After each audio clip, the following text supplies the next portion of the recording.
France, l'État peut-il réquisitionner l'épargne des Français pour éponger la dette? Une rumeur grimpe ces derniers temps.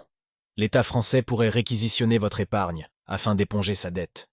Alors que les débats sur le financement des comptes publics se poursuivent, ce scénario pourrait-il réellement arriver? Nous faisons le point.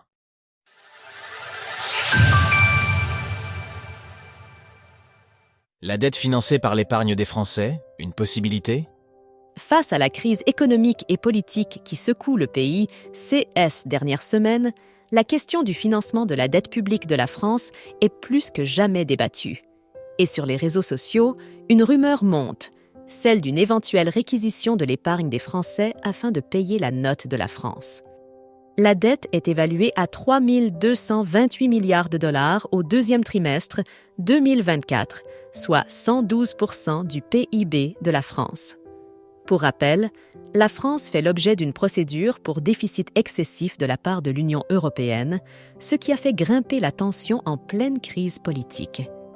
Par ailleurs, la rumeur d'une saisie de l'épargne des Français a été alimentée par plusieurs sorties remarquées, dont une venant d'un ancien ministre des Finances du pays, Jean-Pierre Fourcade. Il proposait récemment de mobiliser l'épargne nationale afin de conserver la souveraineté du pays. Mais est-ce réellement possible? La réponse est plutôt non. Le gouvernement n'a aucun pouvoir pour s'alimenter directement sur les comptes des Français. Leur épargne conservée dans les banques est donc à l'abri d'un rapt de la part de Bercy. Les saisies sur les livrets ne sont en effet possibles qu'en cas de dette personnelle, c'est-à-dire si l'on a du retard sur et factures personnelles ou des dettes. Ce qui est possible en cas de crise du système bancaire?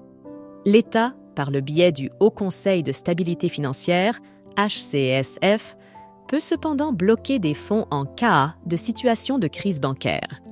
Mais il s'agit bien d'un gel et non d'une ponction, et seulement en cas de crise massive du système sur lequel reposent les banques.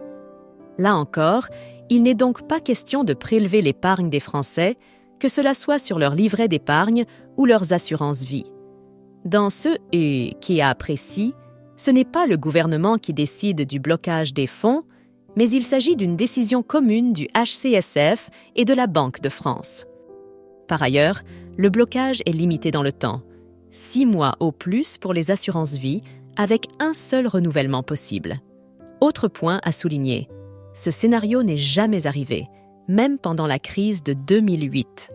Les banques disposent de certains garde-fous et les institutions ont tout intérêt à ne pas déclencher cette décision. À ce stade, il s'agit donc bel et bien d'un scénario hypothétique qui ne permettrait dans tous les cas pas de réquisitionner l'épargne des Français. Les impôts et taxes, une réquisition indirecte. Le scénario le plus probable pour renflouer les caisses de l'État est en réalité bien plus simple, l'imposition. Le gouvernement peut en effet choisir d'augmenter les impôts et taxes, comme il l'envisageait dans son projet de loi de finances pour 2025.